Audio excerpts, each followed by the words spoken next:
Hi, everybody. This is Douglas Marion with the Lake Norman Chamber of Commerce. We've got uh, our June 18th, Focus Friday here with Jeff Tarte and our as the MC, our host and special guest Paul Cameron. And we've got our chamber, one of our chamber sponsors for our Focus Friday is Novant Health. I'll introduce Kathy Ames to give us a quick update from Novant Health and tell us a little bit how they're doing. Hello, Kathy. Good morning. Good morning. Thank you for having us. We're always happy to sponsor Focus Fridays for the Lake Norman communities. We think it's a great way to connect the businesses, so we love being a part of that. Around COVID, because I know that's what everybody is interested in, our numbers from this standpoint are really well managed. We are not seeing an increase in patient volumes at this time. I would say that our numbers are in the single digit for inpatients, and I believe most of those inpatients have not been vaccinated.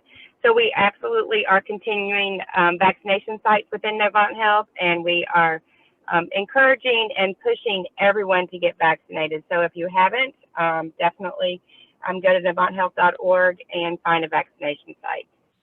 Happy to be here and open to any questions. Jeff, do you have any questions for Kathy? No, I think we're good right now. Appreciate it. Kathy, thanks for being here and sponsoring again. Absolutely. Absolutely. Always. Yeah, thank you, Kathy. On behalf of the Lake Norman Chamber of Commerce, welcome to our Focus Friday here at 8:30 on June 18th. I'll hand over the MC to Jeff Tarte to introduce our special guest with Paul Cameron. Doug, Morning, appreciate Jeff. it. Well, today we have the pleasure of having one of our very own who is well respected in the industry, the media, and journalism in the area. And topic today, we're going to kind of ask Paul to talk about the state of journalism, and then we'll go through some questions and things around that topic. But as background, a lot of you know Paul. We've seen him for years, almost over a 4-decade period. I think 37 years, Paul, at WBTV. Yeah, 37 there. That's correct. Yeah, and started, I believe, in sports broadcasting and was our CBS affiliate anchor for the Carolinas. Paul's got a tremendous gift of music. He's an accomplished guitarist as well. I've heard him play many times. And full disclosure, Paul and I are also tennis buddies. We whack a tennis ball around. I've known Paul for a long time and his family, our kids. You know, we sat in on parent recitals of kids playing piano and all those kinds of good things over the years as well. What we asked Paul, because he has a unique perspective and also, again, just such a well-respected journalist. I mean, you're one of the handful of people at a statewide level that has actually had the opportunity to sit and interview one-on-one a sitting president, which is a very unique, I guess, a career accomplishment, really, and being able to talk to President Obama and in the past, President Bush and others. So we are blessed to have you here with us today. It's a gift that we cherish. Freedom of the press is one of those constitutionally guaranteed rights, and want to get into it. And so, Paul, if you got a few opening comments or about kind of the state of journalism today, you've lived it, breathed it, part of it, and then we'll kind of get into a little bit of a dialogue. So the floor is yours, sir. All right, Jeff. Thanks so much. What an introduction. That was wonderful. Thank you very much.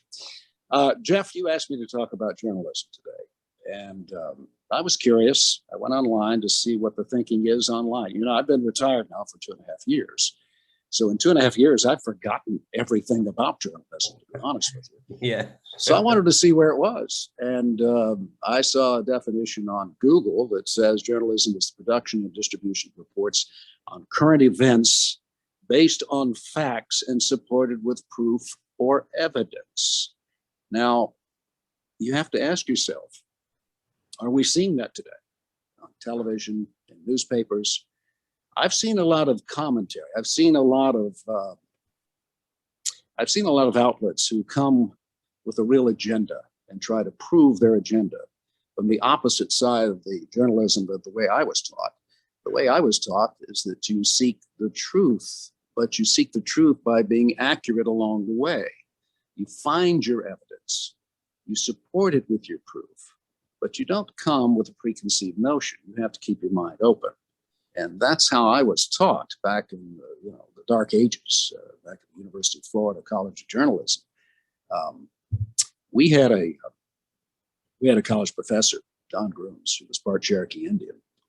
And if you spelled a word wrong in your script, you got an F. And the point was that you had to be extra careful in checking every fact, even if it came right down to spelling a word correctly. And that's what he was trying to drum home, and he did.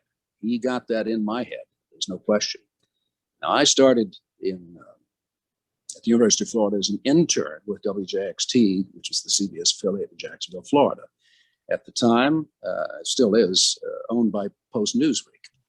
Well, my fascination with news came out of watching the Watergate hearings back in the early 70s. I skipped so many classes and did so poorly in school that I had to change my major. I went from pre-med into a free fall of whatever I could find. And so, but journalism was what telling people, getting to the heart of the truth is what I really wanted to do. And that's what really ingrained in my mind the direction I wanted to take. And so after the Watergate hearings, I go to work for Post Newsweek. I got to go to dinner and sit next to Katharine Graham and Bradley. And I was 22 years old at the time.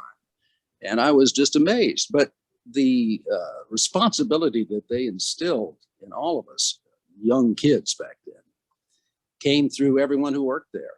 And I know you had asked, who was my hero growing up? Well, someone you probably don't know, but maybe you do. Tom Wills, who was the new weekend anchor at WJXT. And Tom took me under his wing. He was from Washington, D.C. And he taught me everything I needed to know about journalism, all the things that I did not learn in journalism college. He taught me what television was like, how it was so important to be factually correct. And also taught me the ins and outs of, the actual presentation of doing television news. So he was kind of my hero, the guy I looked up to and always have. Tom lasted I think he just retired here recently in Jacksonville after a 50-year run as a news anchor. And I will say that just before I took the job at WJXT as a sports reporter, not as a news guy, even though I had started in news with them, I had done sports at the University of Florida, been interested. The WJXT lost their sports department overnight. They called me up and said, "Hey, kid, we don't hire interns, but we understand you did some sports. Would you like to try out for the weekend sports job?" I said, "You bet." Well, this was the night before I was supposed to sign a contract to do a once-a-month hour show for the University of Florida Shands Teaching Hospital. I was going to be the reporter, photographer, writer, producer, the whole thing, host. And I had to call up the man in charge, the executive producer, Doug Buck, and I said, "Hey, Doug, WJXT commercial television is going to give me a chance. I got to go up there and audition, of course." And he said, "Kid, I have two pieces of advice. Number one, proceed with deliberate haste in your career. And number two, shave the mustache," which I did. I got up to JXT, I got the job.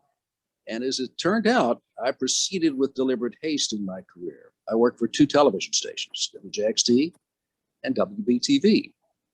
Because I did sports at WJXT for about 5 years, I got to do Sunbelt basketball tournaments and games. I was doing play-by-play for the Sunbelt. Well, WBTV was fully engaged with the Sunbelt Conference. So they got to know me, and I got to know Jim Thacker and work alongside him. And then Jim, this little thing called ESPN came along, and Jim wanted to go off and do national shows, but he wasn't home to do the regular sports. They needed somebody. So WBTV came calling, and in June of 1981, I signed a contract and left Post Newsweek and came to Charlotte. And I worked 15 years in sports. And this was Charlotte's heyday in sports. This is when, the little guy George Shin had this idea to bring Major League Baseball to town. And we thought he was nuts, of course. Well, next thing you know, he's gone out to Phoenix and he gets an NBA team. And I don't know if you recall in the newspaper that before the franchise was awarded, the newspaper wrote, one of the columnists wrote that the only chance that Charlotte has of getting a franchise has golden arches. And so, proven wrong right away. Little Charlotte builds a big coliseum and sets a record for attendance every game. And it was a fun time. And then Jerry Richardson came along. Jerry wanted to bring the NFL, and he did. And then one day they came to me and said, "Hey, our longtime anchor Bob Inman is leaving. Would you want to move over to the anchor desk, over the anchor chair?" So I moved over one spot from sports to news. Well, that presented a whole new problem because I had never really read a teleprompter before. I had to learn to read a teleprompter as if I wasn't reading. Because in sports, all I did was make me some note cards and I'd have a video and I'd talk about it. Basically that was sports. Once in a while, I'd have some things I really wanted to say that I'd write out. But when it came to news, as I said, I had to learn that. And what I learned was that you have to be factually accurate in the way you present it. You can't raise an eyebrow to question something when there's no real question there, even though no matter what you believe, you have to repress and walk that line. And this comes down to the tenets of journalism, that you cannot come in with a preconceived notion. You have to present it as it is. And that's what today I watch. And I watch, I must say, Jeff, I watch on a spotting basis what goes on the national scope. Because honestly, I can't take a lot of it. I've gotten to the point where there's so much that is so blatantly obvious, coming with an agenda, coming with a point of view that I don't want to hear the point of view. Now, I will say one more thing, that I've always felt that you can't rely on one source for your information. I've always thought and always said that you should have more than one source. You should check your sources. Not just as a news reporter, but I'm talking about as a viewer or as a reader. You need to have more than one to try to, because you have to get to the truth. You have to discern yourself what is and isn't factual. So I think that's an important distinction. And I've carried on way too long about the subject of journalism there, Jeff, so I'm sorry. No, it's a great topic. It's fascinating because we're all immersed in it on a daily basis. Social media has obviously played a role, as well as the national media and the local media. But kind of before we jump off on kind of the broader topics around journalism and truth and stories and stuff, on a local level, give us a little inside baseball. Who determines what story runs, as an example? Well, there are editorial meetings at every station and every newspaper. And the day's events are discussed in the open. The executive producers pretty much guide it. Although reporters are asked to pitch stories. Reporters have beats and they say, "Hey, this is happening today and I really need to cover it." And, then the decision is made. So a lot of it is weighed on the basis that there's so many newscasts these days on a particular station that it all has to be divvied out. Such a reporter does this story and such on this show, and then you lead with this story on the next. And a lot of it has to do with, unfortunately, marketing. You're marketing your news because ratings are everything these days. Well, have been for the last 15, 20 years. You've got to make the ratings if you want to make the money upstairs to keep the product going. So is there a balance, and is it evaluated between the need to be news and professional about the news and simply reporting the news, versus is there an aspect where the editors are behind looking at the entertainment value of this? Oh, there's definitely that. There's definitely that. Again, it breaks to the heart of who goes where in what shows and who's watching. They look at the demographics of each newscast of who's tuning in and who's tuning away. they're trying to pander to the audience that they want to capture on the mostly, but sometimes it's just the audience that's already there. You know, you want to, the demographics of having female viewers is big. You want female viewers. Female viewers are, believe it or not, less fickle in changing the channel. They want to stick with you a little bit if they like you. But so what you're seeing these days are more females on television than there ever used to be, which is great. I have no problem with that at all. I think they do great jobs. But they also want the stories that appeal to the mother, the young mother, that, you know, safety is number one, health issues, things like that. Things that you actually see on the internet is now transformed into the television broadcasts. Interesting. So are there, you know, obviously you've done this for a very, very long time, and now we're all watching a little bit day to day, or to the extent that we are tolerating regular national news. But are there any like guiding principles that have been time tested and true that follow somebody in the profession of news media in journalism? That Time tested principles? Yeah, that we stick to, that won't change, shouldn't change, at least could be followed. Yeah, well, I mean, you know, first of all is honesty. I think that's the most important thing. If you're going to be a reporter, and everyone you see on television should be a good reporter, someone who delves into finding, again, I go back to finding the truth, but being accurate in doing it. You know, there's a big difference between accuracy and truth. You can be accurate and be dead wrong, but you have to be accurate in the facts that you get. Can you elaborate on that? When you say you can be accurate and dead wrong, what do you mean by that? I can do an interview with, let's say, well, I see Woody Washam's online here, so I can do an interview with Woody, our mayor, and Woody tells me, you know, we think we're going to spend $1 billion this year. And if I report that, knowing that that couldn't possibly be true, I might be accurate, but it is not true. So there is a distinct, and that's a very poor example, I think. But there are many other nuances, especially with government officials, that will tell you one thing and do another. And so the idea is that you have to, and Jeff, you've been there as a senator. You've seen how this works, you know. And then there are things you can say and things you cannot say. But does that make it true? Not necessarily. Sure. It makes it accurate. So who does or who should determine what's truth and can be reported?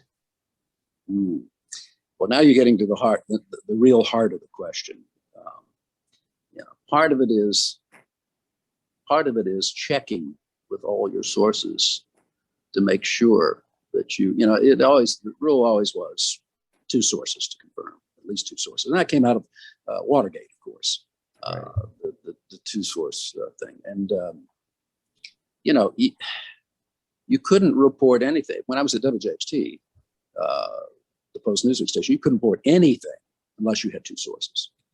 I mean, it was difficult back then. It really was. Well, that's kind of a gray issue now. Nowadays, you know, they kind of have 2 sources, but mostly it's just one. And a lot of times it's espousing one person's opinion as opposed to going out and finding the other side of the coin. And that's what makes it hard. And then, especially in television, you're under a time crunch. And because you're under such a time crunch, do you get it fast, possibly wrong? Because you're in competition with the other stations to get it on. So you have to, you know, really walk that line, whether it's accurate enough to go on television and be a report. Did I get cut here? Oh, there. Nope, okay, good. Sorry. All right. So with that, what role, in a sense, because I would think social media and blogs and all that, how's that impacted the, you know, classic news sources? Yeah, well, it's something that I could see coming and changing our business when I was in it quite a bit. I wasn't very pleased about it, to be honest with you, because what you get is people who espouse themselves as online journalists who are not really online journalists. They're people who just say things and get followers and get a movement going. That's not the way it should be. It seems though like founding fathers. Yeah, it's a hard, because what you just outlined makes things very extremely difficult for the news sources, the media, in terms of finding that balance between, do we have the whole story? Do we have all the facts? How do you deal with that versus the need to be first, or the need to at least make people aware of, maybe this is happening, maybe it is not absolutely, we don't have all the facts. And you see some of the negative impacts, like the Duke lacrosse scandal a few years ago. Right. Well, how many times have you heard our sources say, sources close to the investigation? Nothing's revealed. Nothing's revealed. You can come up with that on almost any story if you get wind of something, but that's not confirmation of two sources for sure. But I hear that way too often, that sources say this, and it's done again. It gets into the marketing aspect because you're trying to advance a story that everyone else is. And so you get a whiff of information and you want to get it on. So what is considered confirmation and what is considered, I guess I'm going to use my term here, quote, a reliable source? What are you allowed to use as a source besides gossip? Well, that's the problem. Gossip is being used. But no, I mean, look, if you're around for a while, you get to know people and you know who you can trust or cannot trust. And so, my reliable sources were people who I had intimate knowledge that they were telling me the truth and had never strayed from that. That's what you rely on. But, there are people who will say, and, listen, I'll tell you this in strict confidence, you can't use it. Well, then you can't use it, but then they do. There are people who will use what someone says in confidence and call it a reliable source. Gotcha. So, okay, so trustworthiness, we've talked about truth, and news sources are expected to be, if you will, trustworthy. And, we go back to the days when we grew up and watching, the big three anchors, and Walter Cronkite was kind of the epitome of reporting the news and trustworthiness. That seems to have eroded. What has led to that? And do we ever, in today's instant access to information, does that ever change? Can we ever get back there? Oh, I don't know about that, Jeff, but I'll tell you, as a kid, I can remember seeing President Eisenhower on television. And I remember the Kennedy-Nixon debate very well. And I remember the Cuban Missile Crisis always on television. That's when television news was just becoming something. And I was kind of a Huntley Brinkley guy back then, kid. And I changed over during the Vietnam War to watch Cronkite because I thought their reporting was the best at the time. And I became a CBS guy. And I stuck with CBS throughout. Again, I worked for a CBS station in Jacksonville, and I worked for a CBS station in Charlotte. So I was always that CBS guy. CBS has changed dramatically over the years, depending on who's in charge. Cronkite ran a tight ship. The people who worked for Cronkite, Eric Severides, Roger Mudd, people like that, they were top-notch reporters. They would not report something on a whim. They would not report it as unsubstantiated confidential sources. You would never hear that on that show. Cronkite really cracked the whip when it came to that sort of thing. And I think that's why he was the most, quote unquote, the most trusted man in America. He said things that about the Vietnam War that influenced Lyndon Johnson not to run again. He had great power, and didn't try to wield it either. That's what I respected about Cronkite. As it turned out, then you had Rather and another long list of anchors come in and thinking. But the more that it became television news propelled by ratings, because it really wasn't in the 60s, it was propelled by just the news. The more it became that, more money got involved in running these news organizations, then that's where news strayed off the path. So is it going to come back? Jeff, I don't see it. It's off the path. It's way off the rails. Well, and obviously social media in itself and the internet has changed that, which brings a very germane topic to the forefront. And I'd love your opinion and kick this around a little bit. Okay. Is the difference between being a publisher versus being a platform. And we're talking, where a news organization or outlet has the they have the ability, but do they have the authority and as well as a responsibility to publish all content, to publish both sides? Do they have an ability to allow the free range of opinion versus when do they have the editorial right to exclude topics? So thoughts on the publisher versus platform issue, which gets into the Facebook, Twitter versus the Washington Post, New York Times, or CBS, NBC versus some special outlet on Netflix or Hulu or whatever. Well, you hit the word right on the head, and that's responsibility. Who are you responsible to? Who's looking over your shoulder? Who makes sure that what you're putting out is accurate facts leading to the truth? Who does that? Well, as I said before, a lot of these online platforms, they can say whatever they want, and they can keep someone from, omission is the biggest sin in journalism. It's not what you say, it's what you don't say. And there's so much omission and not allowing the other side of the story. And I see that often, I really do. And so again, I try to stay away from a lot of those platforms. Go ahead. I was just going to say, so let's go back to the video, the news, the televised. So you were doing stories and reporters, and you're doing a 3-minute piece. How do you determine what you can message in 3 minutes? I can hardly, because I used to get asked, well, explain your policy on healthcare, explain your policy on education. Really? And you want that in 3 minutes? Yeah. Well, actually, Jeff, 3 minutes is you never see a 3-minute piece in television. It's more like a minute 10, sometimes a minute 20.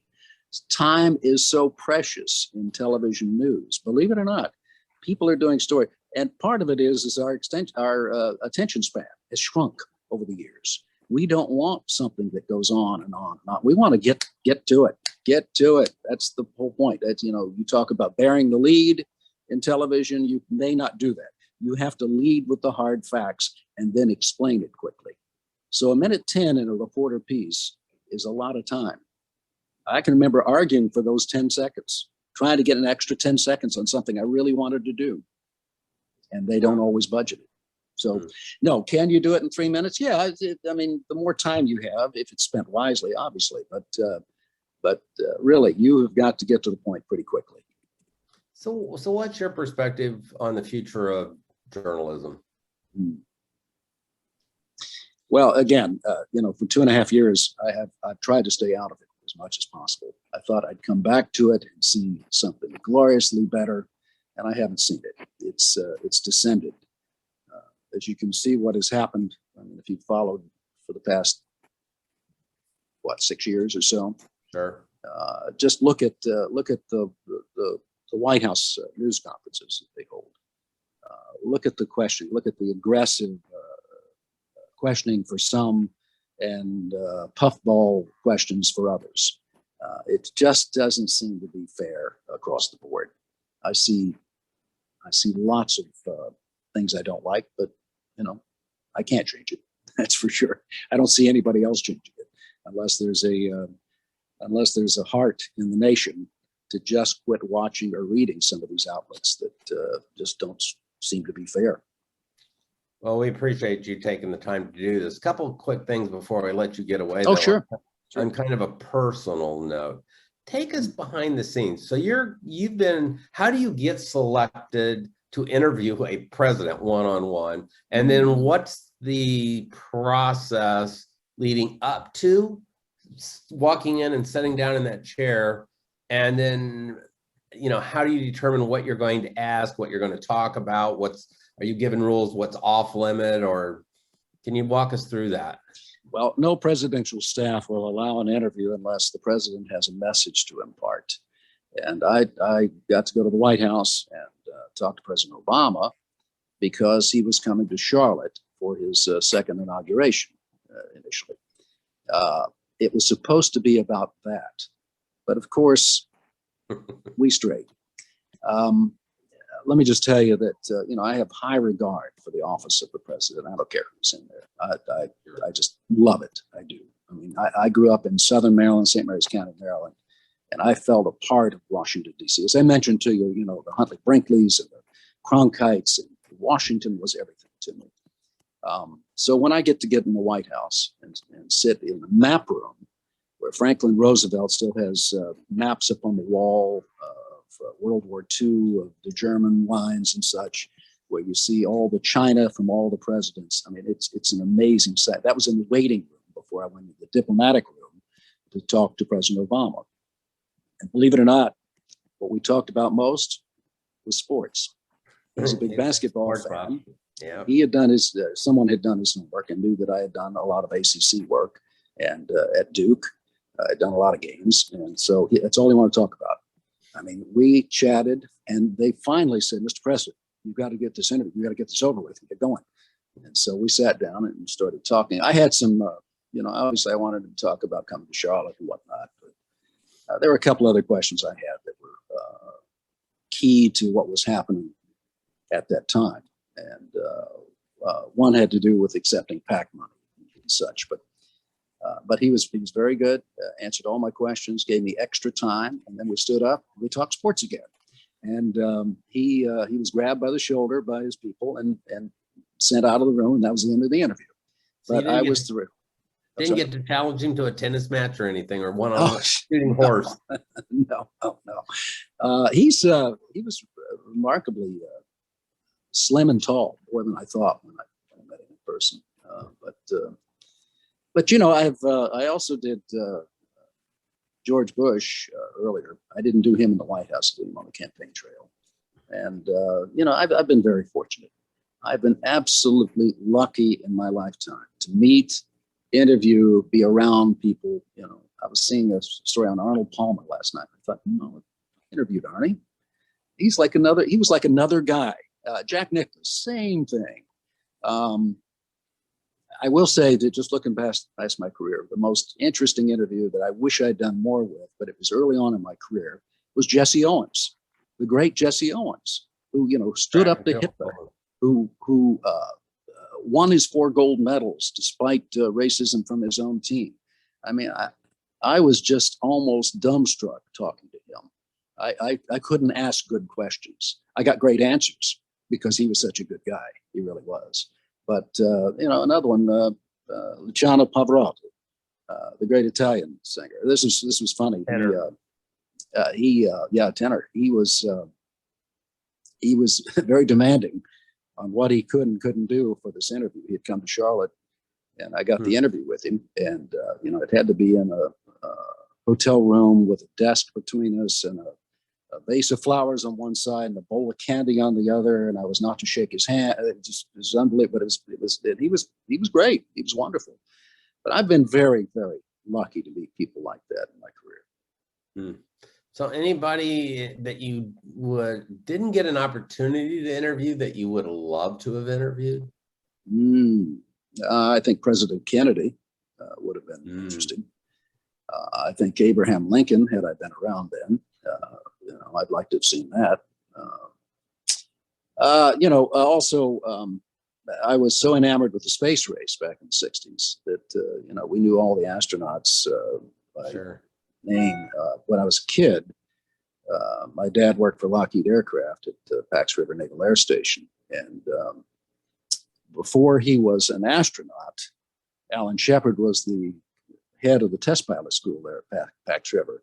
And he got to know my dad. He'd come over for dinner from time to time at our house. So I knew him before and then he becomes an astronaut. And, you know, he was well acclaimed. And he came to the opening of the Charlotte Coliseum out on Tyvola back when the Hornets started. And he was one of their special guests. He was sitting at a table on the end zone. And I walked over to him and I said, Mr. Shepard, I want to introduce myself. And you knew me as a kid and you gave me a set of wings and I still have them today. And he says, wait a minute, is your mother Sybil? And I go, yep. Oh, Sybil was a fine looking woman. Yep, that's Alan Shepard right there. He was an old fox. Okay, a strange left field personal question. If you could have been the first reporter in space, would you have gone up? Oh yeah. I wanted to go in space so bad.